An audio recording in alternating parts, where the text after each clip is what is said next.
آداب، میں ہوں وسعت اللہ خان اور میرے ساتھ ہیں مبشر زیدی۔ آج گفتگو کا موضوع ہے مرثیہ۔ مرثیہ کیا واقعی ضروری ہے؟ کیا یہ اردو کی صنف ہے؟ اس کی عمر کیا ہے یا اس کی عمر ہزاروں سال ہے؟ مرثیے کے جو بظاہر معنی ہیں وہ یہ ہے کہ کسی مردہ شخص کی تعزیت کرنا اور اس کے اوصاف کا بیان کرنا، لیکن وقت کے ساتھ ساتھ مرثیے نے کیا اس شکل سے ایک مردہ شخص کی تعریف سے ایک زندگی کا جو ولولہ ہے یا زندگی کا جو پیغام ہے وہ سموتا ہوا کہاں تک پہنچا؟ اس پہ ہم بات کرنے کی کوشش کریں گے۔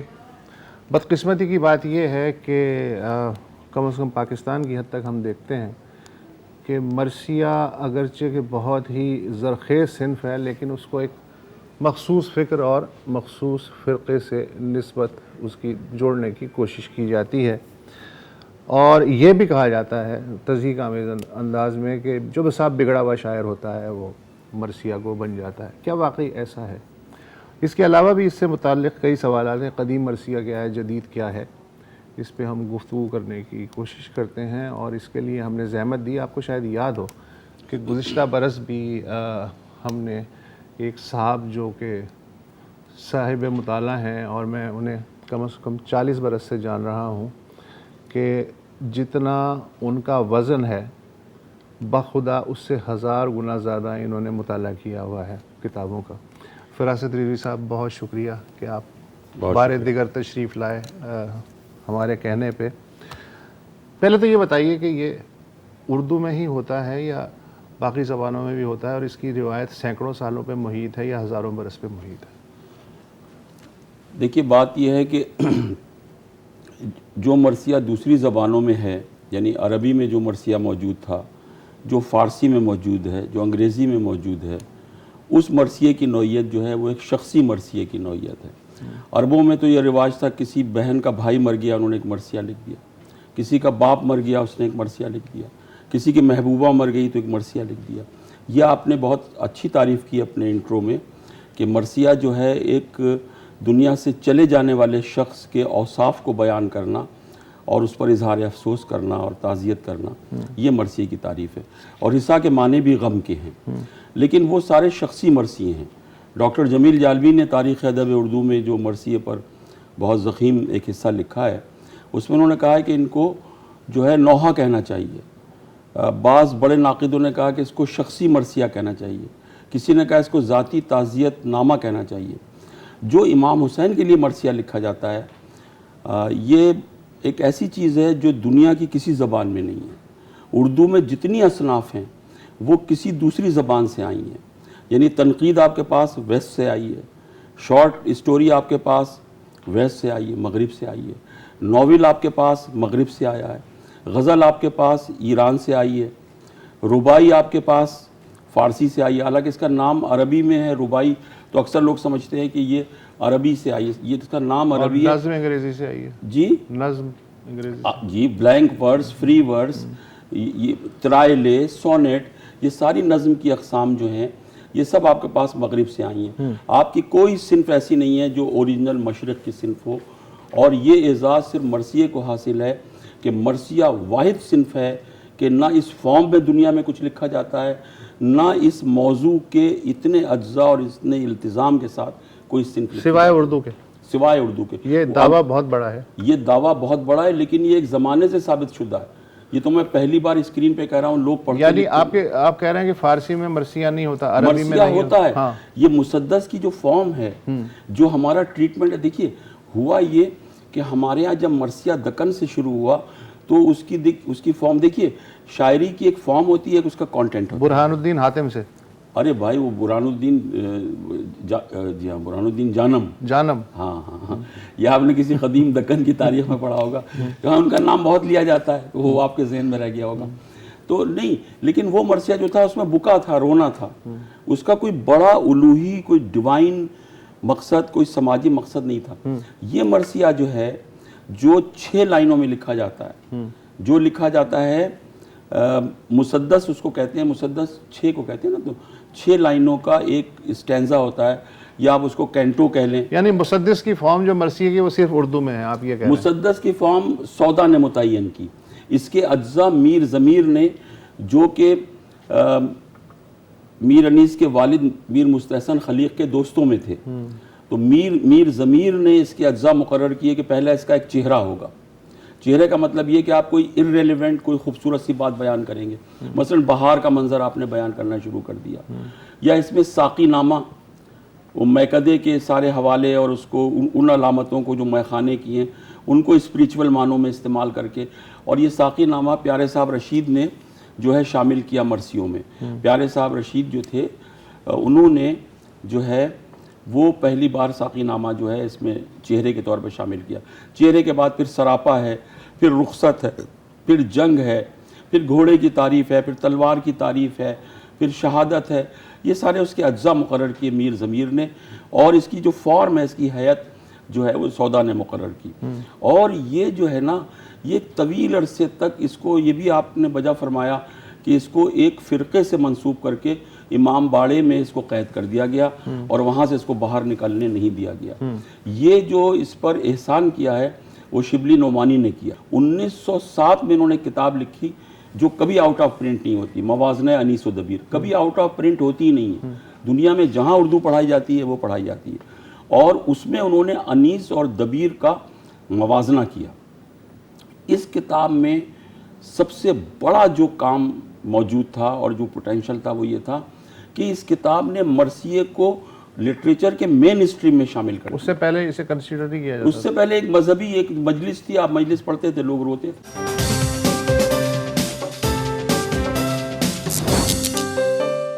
ابھی ہم گفتگو کر رہے تھے اس پروگرام کے شروع ہونے سے پہلے، تو میرے لیے بہرحال ایک، چونکہ کم پڑھا لکھا آدمی ہوں تو میں اچھل گیا یہ سن کے کہ ٹوٹل جو اس کی زندگی، ایک تو اردو ہی کی اپنی حیات جو ہے 600-700 سال کہی جاتی ہے، بالکل صحیح. اور اس کے اندر اگر یہ آپ کی بات تسلیم کر لی جائے کہ مرثیہ خالص، یہ جو کربلا کا مرثیہ ہے یہ خالصتاً اردو کا تحفہ ہے ادب کی دنیا کو، تو اس کی تاریخ بھی 400 سال سے زیادہ نہیں ہے. ٹھیک ہے، بالکل صحیح فرمایا. اچھا، اب اگر 400 سال کی تاریخ ہے تو اس 400 سال میں بھی، جو کہ ہسٹری کے جب ہم ہزاروں سال کے کینوس پہ دیکھتے ہیں تو 400 سال کی تو کوئی حیثیت ہی نہیں ہے نا. بالکل صحیح.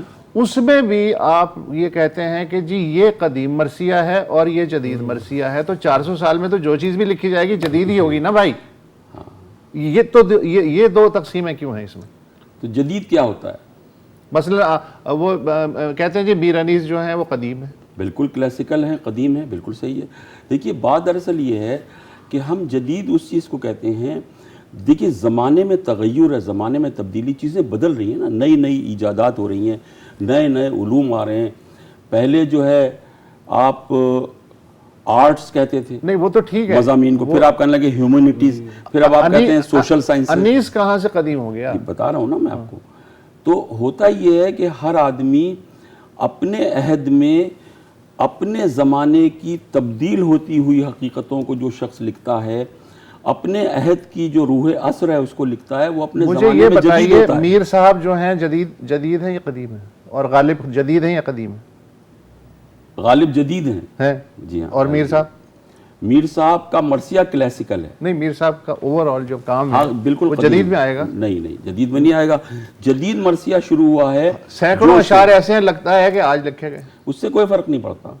جو بڑی شاعری ہے وہ ہر مجھے تو زمانے میں لگتا زندہ ہے رہتی ہے. کہ تقسیمی بے معنی ہے جدید اور قدیم کی ایک فارم وہ ہے. تو اقبال نے کہا نا ارتقاء کے ساتھ، وہ تو اقبال نے آپ کی بات کہہ دی نا کہ زمانہ ایک، حیات ایک، کائنات بھی ایک، دلیل کم نظری قصہ قدیم و جدید. تو انہوں نے تو دلیل کم نظری کہا. لیکن جب آپ کرٹیسزم کے اصولوں پر بات کرتے ہیں، لٹریچر میں تنقید کے کچھ معروضی اور آبجیکٹیو اصول ہوتے ہیں، جب آپ ان اصولوں پہ بات کرتے ہیں تو آپ کو کلاسیفائی کرنا پڑتا ہے کہ یہ جو ہے یہ قدیم ہے، یہ جدید. غالب کی مثال ہم نے صحیح نہیں دی، کیونکہ غالب تو ہماری تاریخ میں خرد افروزی کی تحریک کے، عقل پرستی کی تحریک کے بانیوں میں ہے. ماڈرن آدمی ہے نا بھائی، وہ تو اتنے ماڈرن آدمی ہے کہ جو سب کانٹیننٹ کا سب سے ماڈرن آدمی ہے، سر سید احمد خان، یعنی جو جدیدیت کا باوا آدم کہلاتا ہے، اس کو جدیدیت کی راہ غالب نے دکھائی. جب وہ آئین اکبری کا مسودہ لے کے گئے غالب کے پاس اور زیادہ سے زیادہ یہ دلیل دی تو اس میں یہی تو لکھا کہ بھائی تم کہاں بادشاہوں کی تاریخوں میں الجھے ہوئے ہو، تم انگریزوں کی طرف دیکھو جو ریل چلا رہے ہیں، جو دھوئیں سے پانی کا جہاز چلا رہے ہیں۔ زیادہ جو دلیل دی جاتی ہے نا کہ جو قدیم اور جدید میں مرثیے کو بانٹ رہے ہیں، وہ بھی 400 سال کے اندر، کہ جناب یہ جو کلاسیکل مرثیہ تھا اس میں سوائے رونے دھونے کا کچھ نہیں تھا۔ ہاں جی، یہ جو صاحب کا اعتراض ماڈرن مرثیہ لکھا جا رہا ہے، اس میں سیاسی شعور ہے، ایک سیاسی شعور ہے، ایک نظریہ ہے، اور ایک عزم کا اظہار ہے، آگے بڑھنے کی ایک امید ہے، یا جو بھی ہے پش کرنے والی بات ہے، تو حوصلہ مندی ہے اس میں، یہاں تک ہے، ایسا ہی ہے۔ بالکل صحیح ہے بھائی۔ وہ نصیر ترابی آپ کے بھی دوست تھے، ہمارے بھی دوست تھے، وہ بڑی اچھی بات کہتے تھے، وہ کہتے تھے جو کلاسیکل مرثیہ ہے وہ نیوز ہے، اور جو جدید مرثیہ ہے وہ ویوز ہیں۔ واہ، وہ یہ کہتے تھے کہ ایک واقعہ ہے جس کو آپ لکھ رہے ہیں۔ دیکھیے اس کے حوالے سے ہمارے دوست ڈاکٹر ہلال نقوی نے جو ان کا تھیسس یہاں رکھا ہوا ہے 20ویں صدی اور جدید مرثیہ، بہت بڑا انہوں نے کام کیا۔ اس میں انہوں نے ایک بہت طویل چیپٹر لکھا ہے جس میں جدید اور قدیم کے انہوں نے فرق بتائے۔ مثلا انہوں نے کہا کہ جدید مرثیہ جو ہے وہ مشاہدہ کرتا ہے، قدیم مرثیہ جو ہے وہ مطالعہ کرتا ہے، جدید مرثیہ جو ہے اس میں رونے کا پہلو کم ہے یا نہیں ہے، نہ ہونے کے برابر ہے۔ قدیم مرثیہ جو ہے اس میں گریے کا پہلو سب سے افضل ہے، کیونکہ اس کا مقصد ہی لوگوں کو رلانا تھا۔ دیکھیے میں آپ کو انیس کا ایک بند سناتا ہوں۔ انیس نے اس میں مرثیہ کا موٹو لکھا ہے کہ مرثیہ کیسا ہونا چاہیے۔ انہوں نے لکھا کہ روز مرہ شرفا کا ہو، سلاست ہو وہی، لب و لہجہ وہی سارا ہو، متانت ہو وہی، سامعی جلد سمجھ لے جسے، صنعت ہو وہی، یعنی موقع ہو جہاں جس کا، عبارت ہو وہی، لفظ بھی چست ہوں، مضمون بھی عالی ہوئے، مرثیہ درد کی باتوں سے نہ خالی ہوئے۔ واہ واہ واہ، یہ ان کا موٹو تھا کہ مرثیہ ایک تو پہلے آپ نے جو اس کے بند کے ابتدائی مصرے سنے، اس میں ان کا اسٹریس ہے زبان کے کمالات پر، کہ جو کلاسیکل مرثیہ ہے وہ تو ایک لسانی معجزہ بھی تو ہے نا، زبان کا تو ایک کمال ہے نا۔ آپ ہی نے میں نے وہ مصرع کبھی نہیں سنا تھا، آج سے 35 سال پہلے آپ نے مجھے انیس کا ایک مصرع سنایا تھا، اور بڑا آپ کو اس مصرے کا نشہ تھا کہ ہے کجی عیب مگر حسن ہے ابرو کے لیے۔ دیکھیے نا، ہے کجی عیب، کیسا مصرع لکھ دیا۔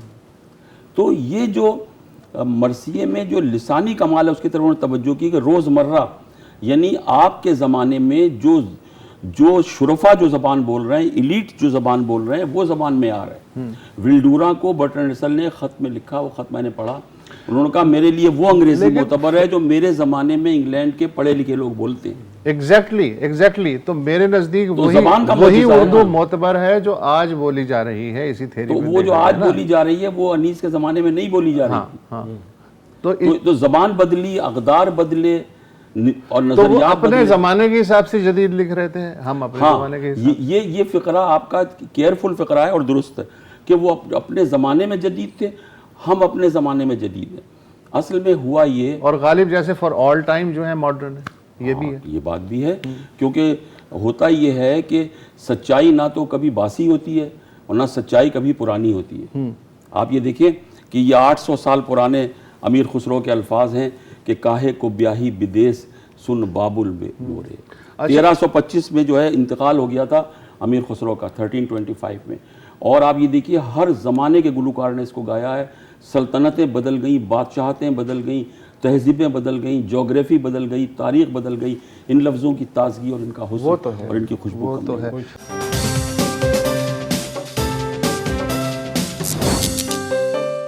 ایک اور چیز جو سننے کو ملتی ہے وہ یہ ہے کہ ظاہر ہے کہ انگریز کا دور رہا تقریباً 200 سال، جس میں سے 1857 سے اگر ہم کاؤنٹ کریں تو 90 سال تو ڈائریکٹ انہوں نے حکومت کی ہندوستانیوں کو غلام بنا کے۔ تو اس دوران نثر کی کوئی صنف ہو یا شاعری کی کوئی بھی صنف ہو تو اس میں کہیں نہ کہیں احتجاج ملتا ہے، مزاحمت ملتی ہے، کوئی پیغام ملتا ہے، پوشیدہ اعلانیہ جس کا جتنا بس چلتا ہے اس نے کیا ہے۔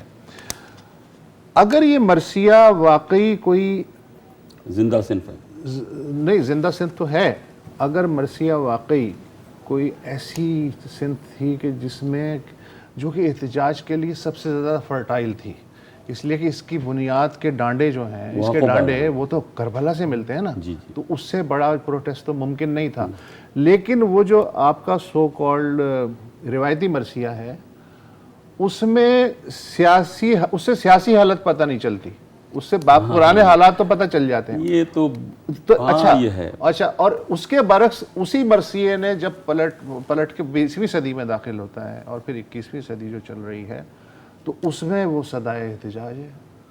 تو وہ انہوں نے کیوں چپی سادھی بھی تھی جبکہ دیگر تمام اصناف بول رہی تھی، اور انگریز کا بڑا فرٹائل زمانہ تھا، احتجاج کی فضا تھی. بالکل. یہ جو انیس پر جو بڑے اعتراضات ہیں نا، 1948 میں اور 49 میں جو ہے ڈاکٹر احسن فاروقی صاحب نے نگار رسالے میں 4 مضمون لکھے تھے، اور اس میں انہوں نے بہت سخت اعتراضات انیس پر کیے، اور انہوں نے کہا کہ کوئی یہ ان کے بارے میں کہا جاتا ہے کہ یہ ورجل سے بڑے شاعر ہیں، تو ہومر سے بڑے شاعر ہیں، تو ملٹن سے، یہ جو ہے فردوسی ہند ہیں، یہ سب انہوں نے کہا فضول باتیں ہیں، اور یہ انسانی نفسیات کے ماہر ہیں، مبصر حیات ہیں. کہا یہ انسانی نفسیات کے ماہر بھی نہیں ہیں، یہ صرف ایک شاعر ہیں جو اپنے لسانی کمالات اور اپنے ادبی حسن اور جمالیات کی بنیاد پر اتنے بڑے آدمی ہیں. وہ کہتے ہیں کہ یہ پورا کلچر جو لکھنؤ کا تھا وہ انہوں نے مرثیے میں ڈال دیا، اور عرب کلچر کو اس سے نکال دیا، پھوپھی جان اور اماں اور ڈیوڑی اور نہیں. تو اگر مرثیے سے اور سیاسی شعور بھی اس میں مرثیے غائب ہے. سے اگر منظر کشی نکال دی جائے کہ مرثیہ پڑھتے ہوئے میرے منظر کے سامنے نگاری اگر وہ فلم نہ چلے تو ایسے مرثیے کا فائدہ کیا ہے؟ تو اس میں تو وہ ماسٹر تھے نا. ہاں بالکل یہ صحیح ہے. منظر نگاری بھی، کردار نگاری بھی، کیریکٹر رائٹنگ بھی، کمال کی کیریکٹر رائٹنگ، کمال کی منظر نگاری، یہی سب ان کا حسن تھا. لیکن اس کا جواب کسی نے یہ دیا، آپ پتہ نہیں آپ اس سے مطمئن ہوں گے کہ نہیں ہوں گے، یہ کہا کہ اگر اس میں انگریز استعمار، انگریز امپیریلزم کے خلاف کوئی آواز نہیں ملتی انیس کے مرثیوں میں یا دبیر کے مرثیوں میں، یا 19ویں صدی میں لکھنؤ میں جو مرثیہ لکھا جا رہا تھا اگر نہیں ملتی، حالانکہ آپ دیکھیے وہاں کیا ہوا تھا، واحد علی شاہ کو اٹھا کے لے گئے، وہاں مٹیا بروج میں قید کر دیا، اماں کو نیپال بھیج دیا، اور وہاں ایک ریزیڈنٹ مقرر کر دیا، کیا کیا کچھ نہیں ہوا وہاں. تو مکمل غیر سیاسی کام ہے ٹوٹل. ہاں، لیکن وہ یہ کہتے ہیں جو اس کے حامی ہیں، وہ کہتے ہیں کہ خیر اور شر کا تصادم تو موجود ہے نا مرثیے میں، خیر اور شر کا لیکن تصادم. اثر بھی تو بولنا چاہیے نا، اس میں اثر بھی تو بولنا چاہیے.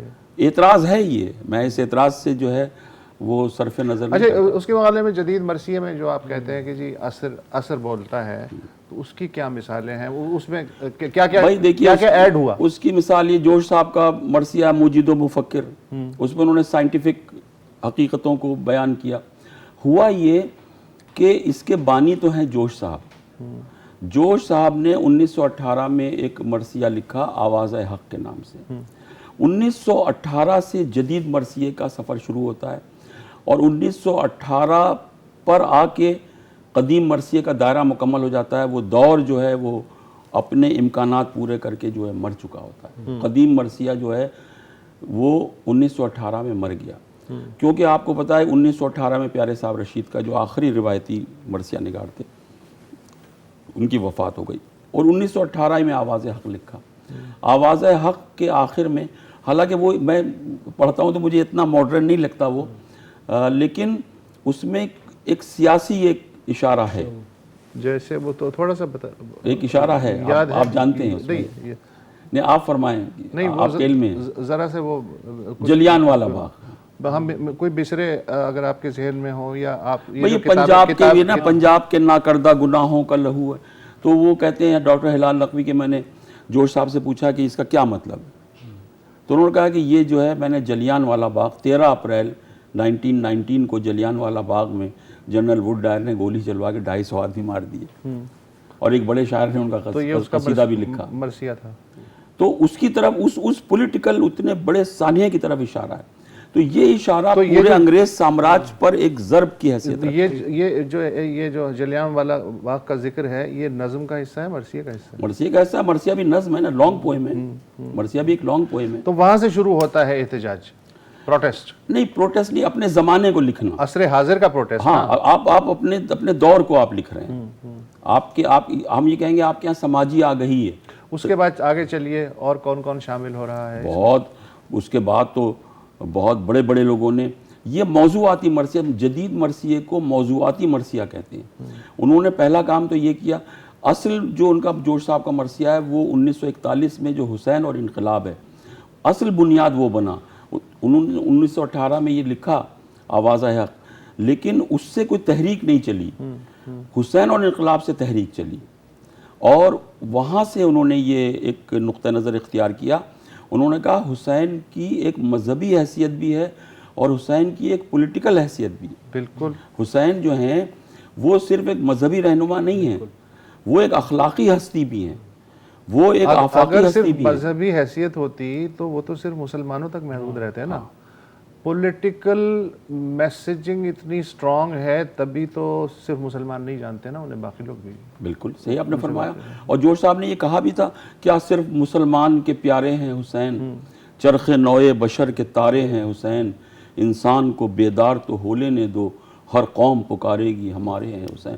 تو وہ جو آفاقیت ہے، وہ جو یونیورسلزم ہے، بلکہ ایک نیا لفظ آپ مجھے کہنے دیں، یہ بھی لوگ کہتے ہیں ایک انٹرنیشنلزم جو ہے، وہ جوش صاحب کی فکر میں، گلوبلزم بھی کہہ سکتے ہیں. وہ مجھے اس سے تھوڑا غصہ آتا ہے، مجھے کونڈولیزا رائس کی یاد آ جاتی، لہذا یہ چلیں وہ بھی ٹھیک ہے.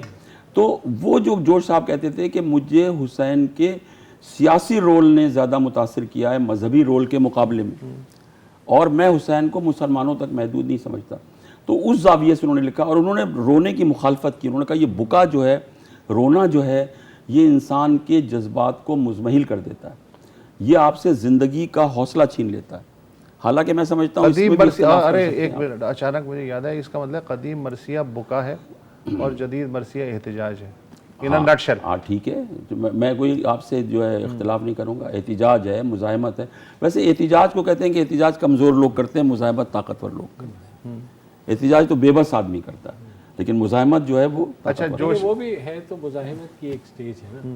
احتجاج اگر آپ مزاحمت نہیں کر سکتے، احتجاج کے دروازے سے ہی تو داخل ہوں گے نا مزاحمت کی دنیا میں. تو جوش صاحب نے یہ کہا کہ بکا جو ہے، رونا جو ہے، وہ ہمارے جو قوائے حیات ہیں ان کو مزمحل کرتا ہے، ہم سے باطل سے لڑنے کا جو ہے وہ حوصلہ چھین لیتا ہے. پاکستان کے اندر بھی پھر یہ جو سوچ تھی جو آپ 1941 والے مرثیے کا وہ کر رہے ہیں، سم ہاؤ وہاں بھی ٹرانسفر ہوا. بھائی قیام پاکستان کی تحریک میں کیوں نہیں ہوا؟ جہاں بھی آپ ایک اسٹیبلشمنٹ سے لڑ رہے ہوں، جہاں آپ اقتدار سے لڑ رہے ہوں، وہاں تو حسین کا پیغام جو ہے اور حسین کی تعلیمات جو ہیں وہ آپ کو قوت دیتی ہیں. خواب پیکار ستم بھی ہے انہی آنکھوں میں، خواب پیکار ستم بھی ہے انہی آنکھوں میں، صرف گریا ہی نہیں چشم عزادار کے پاس. اور ہر رونا اور ہر غم اتنا جو ہے وہ نیگیٹو نہیں ہوتا. اب جوش صاحب انتہا پسند آدمی تھے، ہمارے بہت بڑے تھے، ہم ان کے قدموں کی خاک بھی نہیں ہیں، لیکن ہر غم کوئی اتنا کمزور تھوڑی ہوتا ہے. بہت سے غم آپ کو جینے کا حوصلہ بھی دیتے ہیں. دیکھیے وجودیت کا جو ایک بہت بڑا نام ہے ژان پال سارترے، آپ خوب واقف ہیں وجودیت کے فلسفے سے. تو اس نے کہا کہ انسان کو اپنے وجود کا 6 موقعوں پر احساس ہوتا ہے کہ وہ موجود ہے، ورنہ وہ ایک مشین کے پرزے کی طرح زندگی گزار رہا ہوتا ہے. اس میں اس نے ایک حالت غم کی بھی لکھی. جب آپ مزری میں ہوتے ہیں، غم میں ہوتے ہیں، اس وقت آپ کو احساس ہوتا ہے یہ میرا نام ہے، میں اس شہر میں ہوں، میں اس جگہ موجود ہوں، اس آدمی نے میرے ساتھ ظلم کیا. اچانک چیزوں کو آپ اون کرتے ہیں، آپ کو اپنے ایگزسٹنس کا ایک اتنا شدید احساس ہوتا ہے، آپ اپنے وجود کو محسوس کرتے ہیں، اس کا ادراک کرتے ہیں. تو غم بھی ایک جو ہے وہ ایک انکشاف ذات کے ساتھ ساتھ ایک عرفان ذات کا ذریعہ بھی ہے.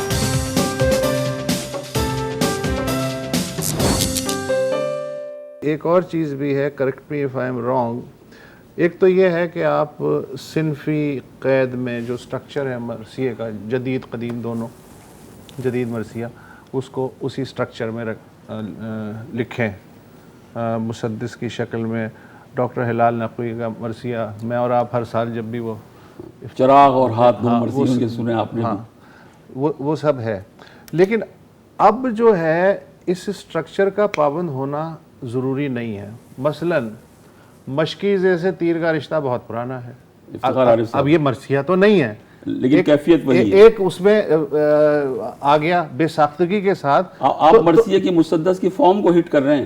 تو یہ تو پھر کسی بھی فارم میں آپ یہ پیغام تو دے رہے ہیں نا, جو کہ پہلے اتنا نظر نہیں آتا تھا. پہلے اس کے لیے آپ کو باقاعدہ جو ہے وہ پورا وہ بنانا پڑتا تھا کمہار کی طرح کا ایک سانچہ, اور پھر اس پہ مرثیہ لگا کے برتن بنانا پڑتا تھا. لیکن اب تو آپ نظم میں ایک لائن آ جاتی ہے, غزل میں ایک مصرع آ جاتا ہے, ایک شعر آ جاتا ہے. تو یہ آپ کو کیسا لگتا ہے؟ مجھے تو بہت اچھا لگتا ہے. شیفتہ ایک شاعر تھے اور بڑے شاعر تھے, اور غالب نے ان کے بارے میں کہا کہ نتوشت در دیواں غزل تا مصطفیٰ خاں خوش نہ کر. خوش کرنا فارسی میں کہتے ہیں پسند آنے کو. اقبال نے لکھا نا, خوش آ گئی ہے جہاں کو قلندری میری, وگرنہ شعر میرا کیا ہے شاعری کیا. انہوں نے کہا جب تک مصطفیٰ علی خاں شیفتہ کو میرا شعر پسند نہیں آ جاتا, میری غزل پسند نہیں آ جاتی, میں اپنی بیاض میں اس کو فائنلی درج نہیں کرتا جب تک وہ پسند نہ کر لیں. اتنے صاحب ذوق آدمی تھے شیفتہ. آپ کو پتا ہے کیا شخصیت تھے. ان کا شعر بہت مشہور ہے, شاید اسی کا نام محبت ہے شیفتہ, ایک آگ سی ہے سینے کے اندر لگی ہوئی.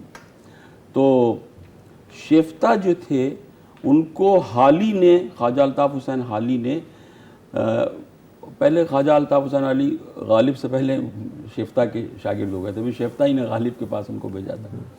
تو حالی نے ان کو ایک مصرع سنایا انیس کا, آج شبیر پہ کیا عالم تنہائی ہے. انہوں نے کہا آگے نہیں سنانا, کہا ہو گیا مرثیہ. اس میں تو سارے مرثیے آگے پیچھے کے سب بند ہو گئے نا میرے حساب سے. یہ آپ کی بات. اس کے بعد تو اگر کوئی نہ بھی لکھے نا مرثیہ تو کوئی وہ نہیں ہے, کوئی خلا نہیں ہے. یہ اتنا بڑا مصرع ہے. تو یہ جو آپ کی بات ہے یہی بات انہوں نے کی. انہوں نے کہا بس یہ مرثیہ ہے مکمل. تو فارم پر اصرار جو ہم کرتے رہے ہیں, اور جدید لکھنے والوں نے بھی فارم پر اصرار کیا. یہ آپ کی بات مجھے میرے دل کو لگتی ہے کہ ہم دوسری فارمز کو بھی جو ہے وہ تجربے کے طور پر, اور دوسری فارمز میں لکھا بھی گیا ہے. اب میں آپ کو ایک بات بتاؤں, آپ نے ڈاکٹر ہلال نقوی صاحب کا نام لیا, بہت بڑے آدمی ہیں, میں ان کا بڑا موتقد ہوں. ہمارے مہمان بھی رہ چکے ہیں اس ہاں پروگرام. بالکل, اور ہم ان کے بہت عاشق ہیں, ان کے علم و فضل کے, اور ان کی بہت عزت کرتے ہیں, ان کی چیزیں پڑھتے ہیں, ان سے سیکھتے ہیں. تو ان کا جو مرثیہ ہے اس میں کیا ہے کہ جو اوپر کے 4 مصرے ہیں, ٹھیک ہے نا, تو اس میں تیسرا مصرع آزاد ہوتا ہے. اس میں وہ قافیے اور ردیف کا التزام نہیں کرتے. اور یہ سب سے پہلے جمیل مظہری صاحب نے کیا.